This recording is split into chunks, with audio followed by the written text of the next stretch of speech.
शुरू करते हैं आज की क्लास। गुड इवनिंग सभी लोग को। Good evening, good evening. जितने भी लोग इस क्लास से जुड़े हैं सभी लोगों का बहुत बहुत स्वागत है।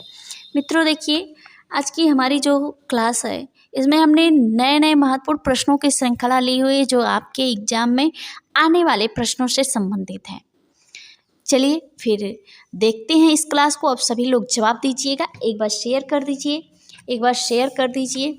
चलिए एक बार शेयर कर देंगे, ज़्यादा से ज़्यादा लोग जुड़ेंगे और सभी लोग जवाब दीजिएगा। चलिए देखिएगा हमारा आज का पहला प्रश्न क्या है और सभी लोग जवाब दीजिएगा, सभी लोग जवाब दीजिएगा। एक बार शेयर कर दीजिए, ज़्यादा से ज़्यादा लोग जुड़ेंगे। एक बार शेयर कर दीजिए। अगर सब्सक्राइब नहीं किए हैं सब्सक्राइब जरूर कीजिए। चलिए एक बार शेयर कर दीजिए। देखिएगा हम नए नए प्रश्नों को लिए हैं जो इसमें हमने 35 महत्वपूर्ण प्रश्नों की श्रृंखला ली हुई है। बहुत ही अच्छे प्रश्न है आपके लिए। चलिए देखिएगा हमारा प्रश्न और सभी लोग जवाब दीजिएगा। श्री कृष्ण विज्ञान केंद्र कहाँ स्थित है? बताइएगा सभी लोग। श्री कृष्ण विज्ञान केंद्र कहाँ स्थित है? नई दिल्ली है, मुंबई है, बेंगलोर है, पटना है? बताइएगा श्री कृष्ण विज्ञान केंद्र जो है वह कहाँ स्थित? नई दिल्ली में है, मुंबई में है, या बेंगलोर में है, या पटना में है? बताइएगा श्री कृष्ण विज्ञान केंद्र जो है यह जो है पटना में है। आपके कहाँ? बिहार, पटना में है। आप देखेंगे श्री कृष्ण विज्ञान केंद्र की स्थापना आप देखेंगे तो बिहार के प्रथम मुख्यमंत्री श्री कृष्ण सिंह के नाम पर जो है, बिहार के जो प्रथम मुख्यमंत्री थे श्री कृष्ण सिंह, उन्हीं के नाम पर 1978 ईस्वी में श्री कृष्ण विज्ञान केंद्र की स्थापना होती है।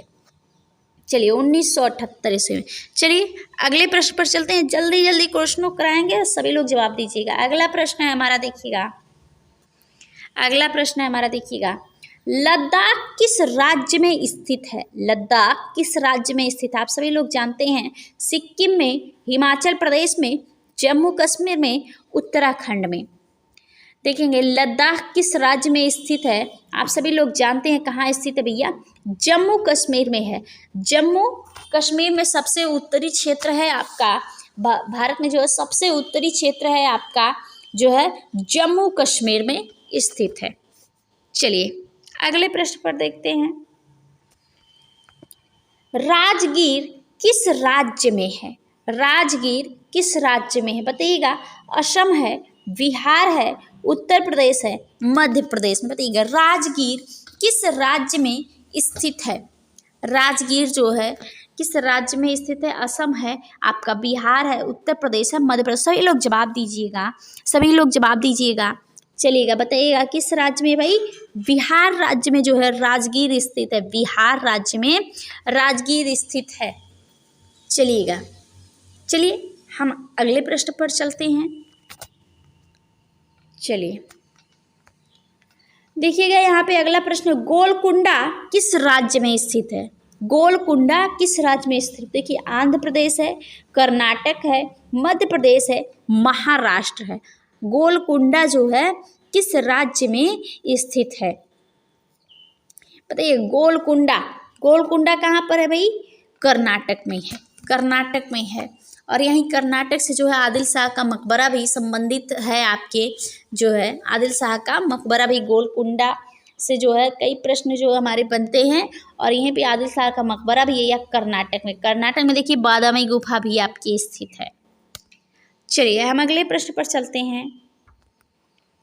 देखिएगा शक्ति स्थल कहाँ स्थित है? शक्ति स्थल देखिएगा इलाहाबाद है, लखनऊ है, दिल्ली है, पटना है। सभी लोग जवाब दीजिएगा। जो शक्ति स्थल है वह कहाँ स्थित है?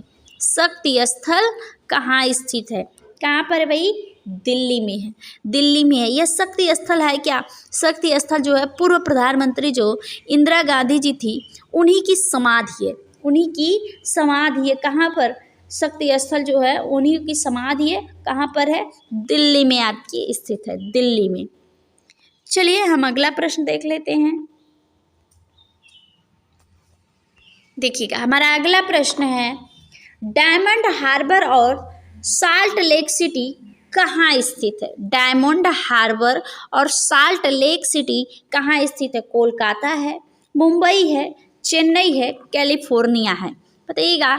डायमंड हार्बर और साल्ट लेक सिटी कहाँ स्थित है? कोलकाता है, मुंबई है, चेन्नई है, कैलिफोर्निया है। सभी लोग जवाब दीजिएगा, सभी लोग जवाब दीजिएगा। कहाँ पर है? डायमंड हार्बर और साल्ट लेक सिटी कहाँ है? कोलकाता में है आपके। कहाँ पर? कोलकाता में। चलिए हम अगले प्रश्न पर चलते हैं। यहाँ पे देखिए हमारा अगला प्रश्न है, भारतीय युद्ध स्मारक का पुरातत्व संग्रहालय कहाँ स्थित है? भारतीय युद्ध स्मारक का पुरातत्व संग्रहालय कहाँ स्थित है? कोलकाता में, मुंबई में, चेन्नई में, नई दिल्ली में। बताइएगा, भारतीय युद्ध स्मारक का पुरातत्व संग्रहालय कहाँ स्थित है? कोलकाता है, आपका मुंबई है, आपका चेन्नई है, आपका नई दिल्ली है। भारतीय युद्ध स्मारक का पुरातत्व संग्रहालय कहाँ पर है भाई? नई दिल्ली में है, नई दिल्ली में है। चलिए हम अगला प्रश्न देखते हैं। देखिए, वीरभूमि किससे संबंधित है? वीरभूमि किससे संबंधित है? लाल बहादुर शास्त्री से, राजीव गांधी से, बाबू जगजीवन राय से, भगत सिंह से। बताइएगा, वीरभूमि किससे संबंधित है? लाल बहादुर शास्त्री हैं, राजीव गांधी जी हैं, बाबू जगजीवन राय हैं और भगत सिंह हैं। बताइएगा, वीरभूमि तो आपकी कहाँ पर है भाई? पश्चिम बंगाल, कोलकाता में है। और लाल मिट्टी के लिए भी प्रसिद्ध है वीरभूमि। और देखिएगा, वीरभूमि जो है किससे, यहाँ पे जो है नाम दिए हुए हैं, किससे संबंधित है? आपकी राजीव गांधी जी से संबंधित है। यहाँ पे उनका जो है राजीव गांधी जी का समाधि स्थल है, समाधि स्थल है आपका राजीव गांधी जी का क्या है? समाधि स्थल है जो है वीरभूमि में राजीव गांधी जी का। चलिए हम अगले प्रश्न पर चलते हैं। यहाँ पर देखिए, यहाँ पे मारो हिल्स या गारो हिल्स कह लीजिए या मारो हिल्स कह लीजिए, कहाँ है? अरुणाचल प्रदेश में, मणिपुर में, मेघालय में, नागालैंड में। बताइएगा, मारो हिल्स या गारो पहाड़ी कहाँ पर स्थित है?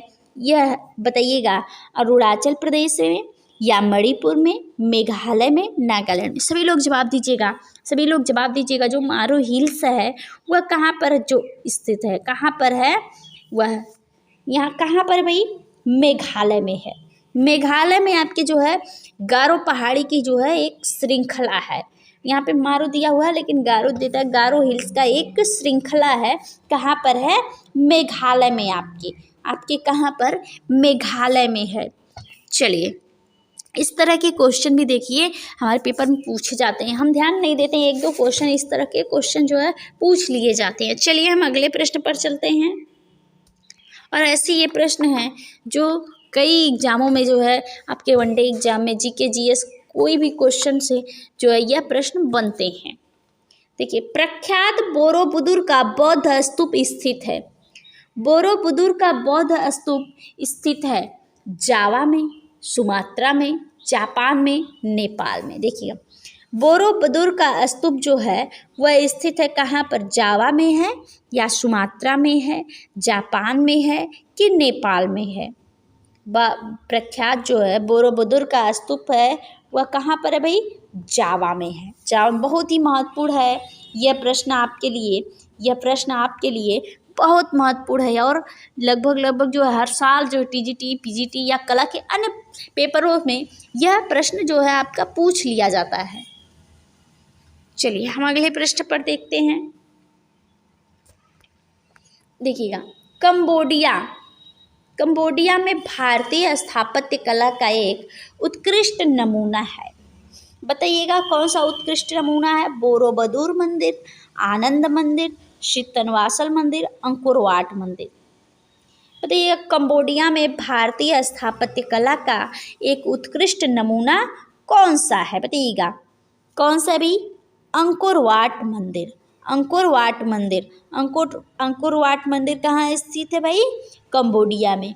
और किस देवता को समर्पित है? विष्णु को। विष्णु को जो है यह जो मंदिर है समर्पित है आपका। चलिए हम अगले प्रश्न पर देखते हैं, जवाब दीजिएगा सभी लोग। कंबोडिया स्थित अंकोर वाट मंदिर किस देवता को समर्पित है? अभी हमने आपको बताया किस देवता को समर्पित है? विष्णु को समर्पित है। किसे समर्पित है भाई? विष्णु को। चलिए हम अगला प्रश्न देख लेते हैं, सभी लोग जवाब दीजिएगा। माउंट एवरेस्ट स्थित है भारत में, नेपाल में, चीन में, तिब्बत में? बताइएगा। माउंट एवरेस्ट स्थित है भारत में है, नेपाल में है, चीन में है, तिब्बत में। आप सभी लोग जानते हैं कहाँ स्थित है भाई, नेपाल में स्थित है। नेपाल में स्थित है माउंट एवरेस्ट। चलिए अगला देख लेते हैं।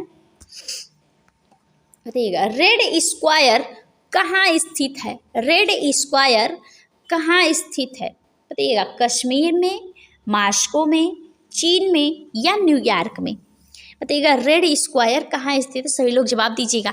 एक बार शेयर कर दीजिए, एक बार क्लास को शेयर कर देंगे, ज़्यादा से ज़्यादा लोग जुड़ेंगे। चलिए एक बार शेयर कर दीजिए, शेयर कर दीजिए, ज़्यादा से ज़्यादा लोग जुड़े, ज़्यादा से ज़्यादा लोग जो है जवाब दीजिए। सभी लोग जवाब दीजिए, जितने लोग भी हैं सभी लोग जवाब दीजिएगा। बताइएगा रेड स्क्वायर कहाँ स्थित है भाई? आपके मॉस्को में स्थित है। कहाँ पर? मॉस्को में। चलिए हम अगला प्रश्न देखते हैं।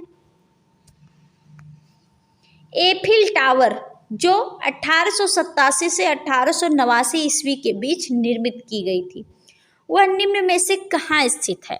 एफिल टावर की बात की जाए, एफिल टावर की बात की जाए तो कहाँ स्थित है? कहाँ स्थित है? आप सभी लोग जानते हैं कहाँ पर भाई? पेरिस है, लंदन है, वाशिंगटन है, बर्लिन है। बताइए एफिल टावर जो 1887 से 1889 ईस्वी के मध्य में निर्मित हुआ था, वह कहाँ पर है भाई? पेरिस में। पेरिस में स्थित है। चलिए हम अगला प्रश्न देखते हैं। देखिए अकबर का मकबरा कहाँ स्थित है? अकबर का मकबरा कहाँ स्थित है? आगरा में, दिल्ली में, लाहौर में, सिकंदरा में? बताइएगा अकबर का मकबरा कहाँ स्थित है? बताइएगा अकबर का मकबरा कहाँ पर है? सिकंदरा। सिकंदरा उत्तर प्रदेश में स्थित है आपके। चलिए हम अगला प्रश्न देखते हैं। फिनिक्स फार्म कहाँ है? फिनिक्स फार्म कहाँ है? सूरतगढ़ में है, एथेंस में है, डरबन में है, कंपाला में है? बताइएगा फिनिक्स फार्म कहाँ है? फिनिक्स फार्म सूरतगढ़ में है, एथेंस में है, डरबन में है, कंपाला में है? कहाँ पर है फिनिक्स फार्म? आपके डरबन में है, डरबन में। चलिए हम अगला प्रश्न देख लेते हैं। बताइएगा संगीत नाटक अकादमी की स्थापना कब हुई थी? 1951 में, 1953 में, 1954 में, 1957 में? संगीत नाटक अकादमी की स्थापना कब हुई थी? यह प्रश्न है आपके सामने, सभी लोग जवाब दीजिएगा। यह प्रश्न बहुत ही आपके लिए महत्वपूर्ण है। यह प्रश्न महत्वपूर्ण है, ऐसे प्रश्न जो है पूछे जाते हैं।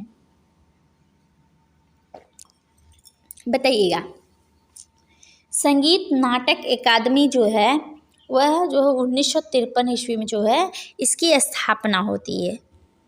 चलिए अगला प्रश्न हम देख लेते हैं। बताइए यह भी प्रश्न देखिए आपके लिए बहुत महत्वपूर्ण है। एशियाटिक सोसाइटी कहाँ स्थित है? नई दिल्ली है, कोलकाता है, मुंबई है और चेन्नई है? बताइएगा एशियाटिक सोसाइटी कहाँ स्थित है? यह प्रश्न भी आपके लिए बहुत ही इम्पॉर्टेंट है, बहुत ही महत्वपूर्ण प्रश्न है। और इसमें के सभी प्रश्न जो हैं बहुत ही महत्वपूर्ण प्रश्न हैं आपके लिए। चलिए एशियाटिक सोसाइटी कहाँ स्थित है? बताइएगा कहाँ पर है भैया? कोलकाता में। एशियाटिक सोसाइटी कहाँ पर है? कोलकाता में। चलिए हम अगला प्रश्न देखते हैं। बताइएगा विश्व के 7 नए अजूबों में एक चिचेन इट्जा को सम्मिलित किया गया है, यह कहाँ स्थित है?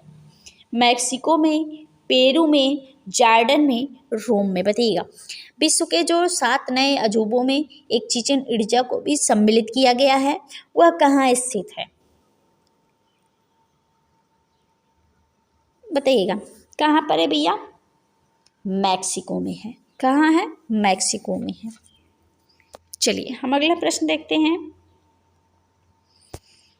चलिएगा भारतीय पुरातत्व सर्वेक्षण ASI निम्नलिखित विभागों मंत्रालयों में से किसका संकलन कार्यालय? संस्कृति का है, पर्यटन का है और भी आपके ऑप्शन हैं यहाँ पे, विज्ञान और प्रौद्योगिकी का है, या मानव संसाधन विकास का है?